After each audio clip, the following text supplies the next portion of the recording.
Welcome back guys, this is Guru from Guru commerce वाला। So आज हम स्टार्ट करेंगे theories of management. So there are various thinkers who introduce the theories.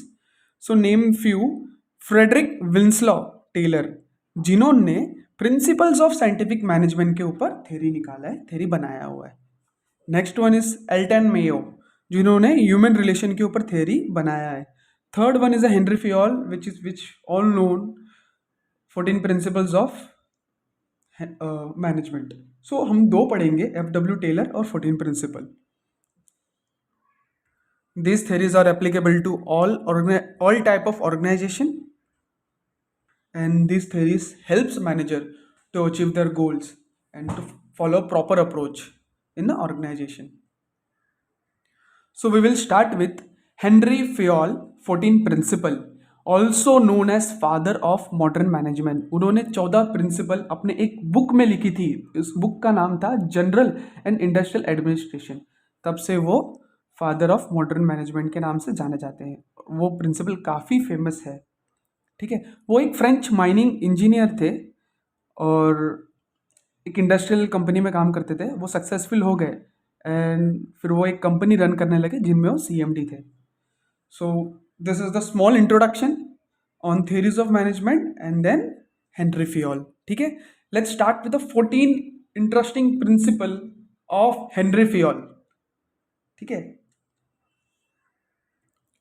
First one is a division of work. Division of work का मतलब है जिसमें जिसका talent है उसको वो मिलना चाहिए। वो मिलेगा तो वो बहुत आगे बढ़ेगा। मतलब जैसे मैंने बोला था सचिन तेंदुलकर से क्रिकेटर, अब उनको बोलोगे क्रिकेट मत खेलो, जाके गाना गाओ, डांस करो, तो पॉसिबल नहीं है। ठीक है, कर भी सकते हैं बट इतना अच्छा नहीं कर पाएंगे जितना वो क्रिकेट खेल के अच्छे रन स्कोर करेंगे। तो यही डिवीजन ऑफ वर्क ये बोलता है कि इंडिविजुअल को ऑर्गेनाइजेशन में वो जगह पे लगाओ जहाँ पे उसका स्किल और टैलेंट है। ठीक है, और एक एग्जांपल, आप शार्क टैंक आपको पता होगा, उसमें नमिता ठापर ने जितने भी पिक्चर्स आते हैं उनको बोलती है आई एम, मेरी एक्सपर्टीज इसमें नहीं है, so that I am out of this. तो मतलब उनकी एक्सपर्टीज नहीं है तो वो नहीं करेगी। ठीक है, जिसमें उनकी एक्सपर्टीज है वो करेगी। एक्सपर्टीज को हम क्वालिटीज भी बोलते हैं। एक्सपर्टीज एक्सपीरियंस से भी आता है। Okay, so let's start. Work should be divided based on technical, financial, commercial, security, operation, management. Technical मतलब क्या, जो टेक्निक चीज़ें हैं, जिसमें टेक्निकल डिग्रीज है। फाइनेंशियल, जो कि CA MBA इन फाइनेंस किया हुआ है उनको ज़्यादा नॉलेज रहेगा। कमर्शियल, ठीक है, बिजनेस ऑपरेशंस हो गया, जिन्होंने जिसका ज़्यादा एक्सपीरियंस है। Security operation, IT industries. Accounting, जो भी फाइनेंस अकाउंटिंग का एक्सपीरियंस अच्छा खासा है, अकाउंटिंग के बारे में पढ़ा है वो। और मैनेजमेंट जो हम पढ़ रहे हैं, तो मैनेजमेंट जिन्होंने अच्छे से पढ़ा है, जिन्होंने मैनेजमेंट को हैंडल किया है, जैसे कि हेनरी फियोल, तो वो उसमें एक्सपर्ट होंगे। Work should be divided basis on their skills and capabilities, यही ये सेकेंड पॉइंट बोल रहा है। ठीक है, अगर उनको बराबर से स्किल्स और कैपेबिलिटीज पे डिवाइड होगा तो वो उससे क्या होगा, helps in improving efficiency and expertise. अगर अगर एफिशिएंसी और एक्सपर्टाइज के हिसाब से अलॉट किया है वर्क को, इंडिविजुअल को, then the result will be expected the productivity level. ठीक है, done with the first point, let's move on to the second point, authority and responsibility. ठीक है, authority and responsibility should be, basic चीज बताता हूं, should be hand in hand, equal होना चाहिए। Authority मतलब अधिकार, किसी को बोलना, काम करवाना। रिस्पॉन्सिबिलिटी मतलब काम करना, जिम्मेदारी लेना, करना। तो ये दोनों इक्वल होना चाहिए। ठीक है, इक्वल होना चाहिए। अगर इक्वल नहीं होगा, अगर ये अथॉरिटी ज्यादा हुआ, अधिकार ज्यादा हुआ, अरे मेरे पास अधिकार है तो मैं तो किसको भी काम दूंगा, मैं खुद काम ही नहीं करूंगा, तो मिसयूज ऑफ पावर। मतलब अथॉरिटी मतलब पावर। ठीक है, अथॉरिटी मतलब right to take a decision, right to take a decision. वो फिर कुछ भी डिसीजन लेगा, खुद काम नहीं करेगा और कुछ से भी करेगा। अगर रिस्पॉन्सिबिलिटी ज्यादा है, अथॉरिटी कम है, तो उसको ना बर्डन फील होगा, काम बहुत होगा, अरे काम नहीं हो पा रहा है, काम आते ही जा रहा है, मैं कुछ कर ही नहीं पा रहा हूँ। तो दोनों को एक साथ में लेके चलना होगा। Authority and responsibility should work in hand with balance. Okay, authority is the right to take a decision. ठीक है, and authority necessary things done from the subordinate, दूसरों से काम करवाना, अपने जूनियर से काम करवाना। Okay, if manager has authority to complete a given task, जो मैनेजर को काम दिया गया है विद इन द टाइम, उसका रिस्पॉन्सिबिलिटी भी है, मतलब इक्वल हो रहा है ना, उसका रिस्पॉन्सिबिलिटी है, then he should complete he should be responsible to complete the task within the given time. If he is not completing the task within time, then misuse of powers और job will not be complete on time. मतलब ये दोनों equal है, तराजू है. ठीक है, उसको अथॉरिटी मिला गिवन टास्क कंप्लीट उतने टाइम में ही, तो उसकी अधिकार है. उसको अधिकार मिला तो उसकी जिम्मेदारी भी उतने टाइम में काम कंप्लीट होना चाहिए. Should have a proper authority to take a decision in the respect of goals. उसके पास प्रॉपर अधिकार, अथॉरिटी डिसीजन लेने के लिए होना चाहिए. उसके गोल जो जो उन्होंने गोल सेट किया, गोल क्या सेट किया था, विद इन द टाइम उतना उतना काम होना चाहिए था. Third point, discipline. Okay, so discipline मतलब क्या, अनुशासन. जनरल टर्म्स में ये होता है, पर यहाँ पे डिसीजन क्या है पता है. टॉप लेवल ने जो रूल फ्रेम किया हुआ है, उन्होंने जो बोला हुआ है, ठीक है, उन्होंने जो कहा है, वो तो ओनर है. Top level is a owner, क्योंकि वो तो डेली वर्क में नहीं कूद सकते. जो उन्होंने जो सेट किया है ना रूल्स एंड रेगुलेशन, वो सबॉर्डिनेट्स, मैनेजर्स जो लो लेवल पे, उनसे फॉलो होनी चाहिए, है ना. फॉर एग्जाम्पल ये देखो, ये सेट करेंगे रूल्स एंड रेगुलेशंस, ये रूल्स एंड रेगुलेशन और आगे जाके बनाएंगे मैनेजर्स, और आगे जाके बनाएंगे, और ये लोग फॉलो करेंगे उसको. ठीक है, सो उसको बोलते हैं discipline. So discipline is the most essential thing in organisation. Employ must obey, मानना और रिस्पेक्ट करना, इज्जत करना किसका, rules that govern the organisation. Govern मतलब क्या हुआ, अब गवर्नमेंट तो हमने सुना है, देश की गवर्नमेंट जो हमको गवर्न करती है, मतलब देश ने अपना रूल्स एंड रेगुलेशन सेट कर लिया है, वो हमको फॉलो करना है देश के हिसाब से. उन्होंने सीपीसी कोड निकाला, बनाया, ठीक है, और इनकम टैक्स लॉ बनाया, तो जो इनकम टैक्स लागू है हम पे, वो हमको फॉलो करना पड़ता है. तो गवर्न हो रहा है, ठीक है. वो लोग चेक भी करेंगे, ठीक है, और ये टॉप लेवल पे चेक करेंगे कि तुम्हारा काम किस तरह से चल रहा है, आप लोग उस पॉलिसी के हिसाब से काम कर रहे हो कि नहीं कर रहे हो. ठीक है, वीडियो बराबर है. Helps to achieve, if you follow the rules and regulation ना, helps to achieve the goals of organisation. जो गोल्स अपने सेट किया हुआ है, जो प्रॉफिट इतना आना चाहिए, प्रोडक्टिविटी इतना इंक्रीज होना चाहिए, ठीक है, सबको फायदा होगा वो.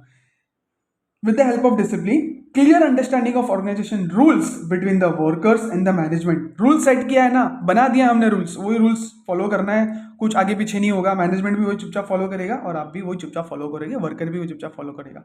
Should be observe at all levels of management. ठीक है, तीनों लेवल पे रूल्स रेगुलेशंस लागू होता है. Fourth one is unity of command. 1 minute, या screen visible, unity of command. Okay, unity of command means, simple terms में, एक ही बंदा, एक ही बंदे का बॉस एक ही होना चाहिए.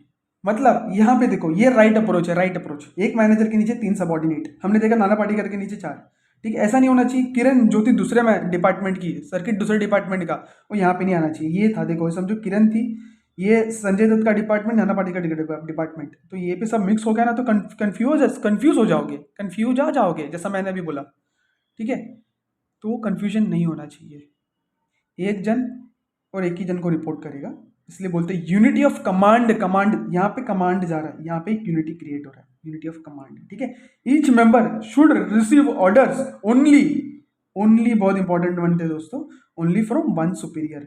वन सुपीरियर, सुपीरियर मतलब ऊपर वाला बंदा, मैनेजर. ये मैनेजर और ये सबॉर्डिनेट, ऐसा मैंने किया हुआ है. ठीक है, मैनेजर मतलब मैं आपको नोटेशन दे देता हूँ, मैनेजर और सबॉर्डिनेट. ठीक है, मैनेजर और सबऑर्डिनेट. ठीक है, it helps to managing a conflict and saving disputes people in the organisation. कुछ भी कॉन्फ्लिक्ट हुआ तो एक ही जन एक ही बंदे को रिपोर्ट कर रहा है, तो वो सॉल्व हो सकता है. जैसे कि नाना पाटेकर शाहरुख को ट्रेन कर रहे थे, एक्सप्लेन कर रहे थे. Employ should know his immediate boss in junior and should receive order only from one. ठीक है, इमीडिएट बॉस, जैसे कि एक चार्ट में हमने देखा, इसका इमीडिएट बॉस यही है और इनका इमीडिएट बॉस ये है. ठीक है, और इसका भी जूनियर इनको पता है, इसका इमीडिएट बॉस ये है और इसका जूनियर ये है. ही शुड नो द, और इसका भी जूनियर ये लोग है, इसका इमीडिएट बॉस ये है. ठीक है, they should know.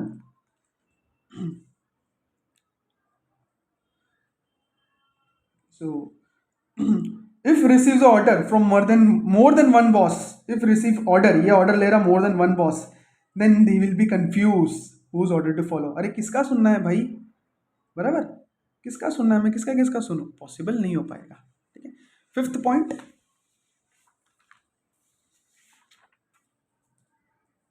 Direction. Okay, direction. Direction का मतलब क्या होता है ना, देखो एक मैनेजर है ना, एक ही प्लान, एक ही फंक्शन में होना चाहिए, एक ही प्लान में होना चाहिए। ये ज़्यादा करके प्रैक्टिकल एग्जांपल आईटी इंडस्ट्रीज में होता है, जहाँ पे जो जो आईटी इंडस्ट्रीज एम्प्लॉय सॉफ्टवेयर बनाते हैं, ठीक है, उनको एक ही सॉफ्टवेयर बनाने का प्रोजेक्ट मिलता है। जैसे इनकम टैक्स का साइट का सॉफ्टवेयर बनाना है, तो उनको वही सॉफ्टवेयर। अभी और एक एग्जाम्पल लो, आप लोगों ने कोविड में एग्जाम दिया था ऑनलाइन, ठीक है, वो ऑनलाइन सॉफ्टवेयर बनाने के लिए एग्जाम कैसा लिया जाएगा, उसको बनाने के लिए टीम लगती है। उस टीम को सिर्फ एक ही वही सॉफ्टवेयर मिलना चाहिए जब तक वो कंप्लीट नहीं होता। अगर दो मिलेगा ना दोस्तों, तो वो कंफ्यूज हो जाएंगे, इसमें टाइम डिवोट करूँ या इसमें टाइम डिवोट करूँ। दोनों में टाइम डिवोट बराबर से नहीं हो पाएगा, और इधर का काम इधर हो जाएगा, उधर का काम उधर चले जाएगा, पता नहीं चलेगा, ठीक है, मिक्स मैनेज हो जाएगा। So one head one plan, ठीक है। Group should have a same objectivity directed by one member using a single plan. एक हेड है ना, एक हेड के अंदर एक ही प्लान होना चाहिए, और वो एक ही प्लान को हैंडल करेंगे 3 बंदे लोग, ऐसा। Done.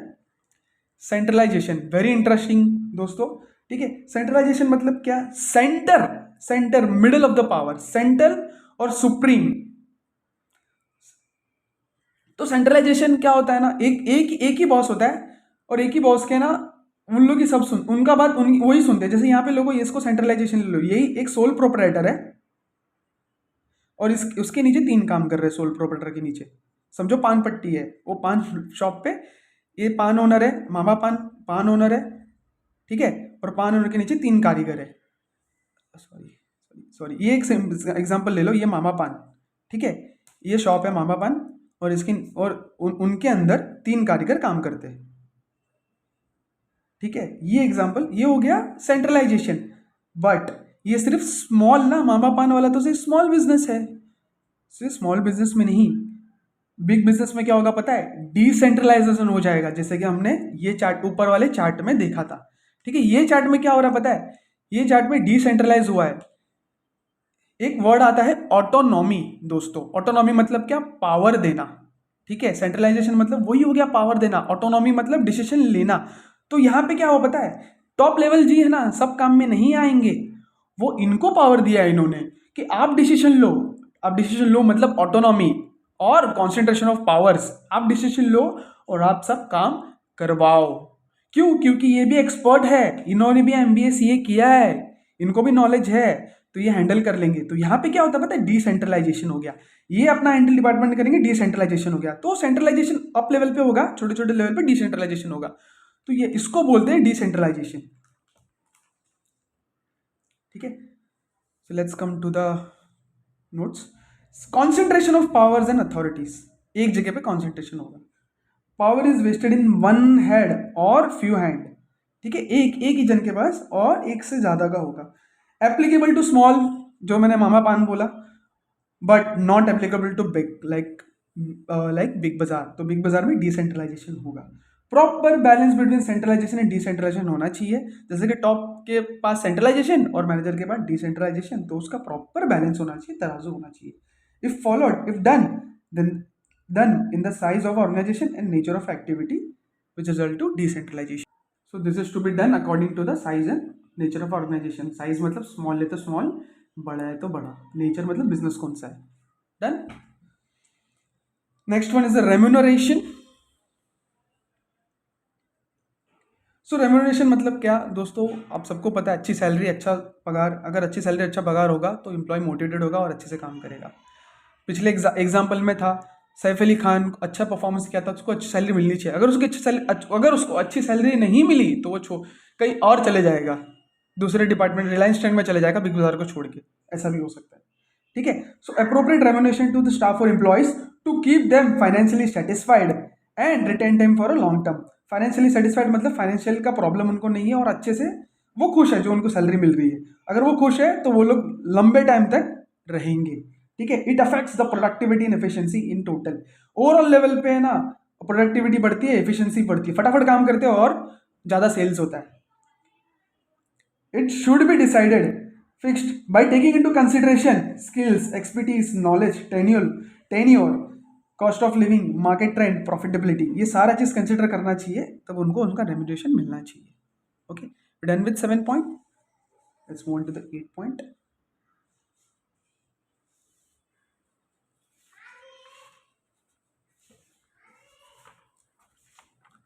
8 point, order. Okay, so order मतलब क्या? ऑर्डर मतलब वो ऑर्डर ऑर्डर नहीं जो कोर्ट में बोलते हैं ऑर्डर ऑर्डर. ऑर्डर मतलब लाइन, कम्युनिकेशन. ठीक है, फ्लो कैसा हो रहा है. ठीक है, ऑर्डर मतलब यहाँ पे क्या बोलता है? Place for everything, everything is in place. एक ही जगह पे बराबर, सब बराबर जगह पे होना चाहिए. Human resource and materials, right place at the right job. ठीक है, मतलब सचिन तेंदुलकर क्रिकेट खेला तो क्रिकेट में, जैसे कि हमने एग्जांपल लिया था, एचआर का मैनेजर एचआर में होना चाहिए, उन्होंने एचआर की पढ़ाई की, उन्होंने एचआर, उनके पास एचआर का स्किल है. ठीक है, ऑपरेशन मैनेजर है, ऑपरेशन का स्किल है, तो उनके पास उधर ही होना चाहिए. ऐसा नहीं कि दूसरे डिपार्टमेंट में चले जाए. For example, Shahrukh Khan was not working good at that level, तो उनको ये भी अपॉर्चुनिटी देंगे कि दूसरे डिपार्टमेंट में तू कहाँ अच्छे से काम कर सकता है तो वहाँ काम कर. ठीक है, अगर वो राइट प्लेस पे होंगे तो मैक्सिमम एफिशिएंसी होगी. HR should place right place, HR should place the job right place at right job. ठीक है, it focuses on HR, human resources and proper utilisation. ठीक है, 9th point, subordination of interest of organisation and individual. ये simple सी बात बोलता है कि देखो, इंडिविजुअल इंटरेस्ट भी है, तुमको सीखना है, ग्रो करना है, लर्न करना है इंडिविजुअल को. ठीक है, उनको सबको सीखना होता है, पर उससे पहले आता है ऑर्गेनाइजेशन का इंटरेस्ट. ठीक है, अभी हम घर पे हैं, घर का गोल मेन है, इंस्टेड ऑफ तुम्हारा खुद का personal goals. Simple example practical में, क्रिकेट में विनिंग होल टीम. सो क्रिकेट का मैच जितना जरूरी है, इंस्टेड ऑफ सचिन तेंदुलकर का सेंचुरी स्कोर करना. वो खुद बोलेंगे मैच जीत गया ना, बहुत अच्छा है, अगर मैं सेंचुरी मारूं या ना मारूं. तो वही चीज़ है, interest of individual is less than interest of organisation. For a decision, manager और a whole group should be considered instead of single employee. Whole group मतलब winning cricket team instead of century. Protecting the interest of organization first, and then the personal interest should be of subordinates. Okay, so we are done with the 9 principles. Next lecture में हम लोग continue करेंगे from the 10 principles. Okay, till the time, take care. See you in the next lecture.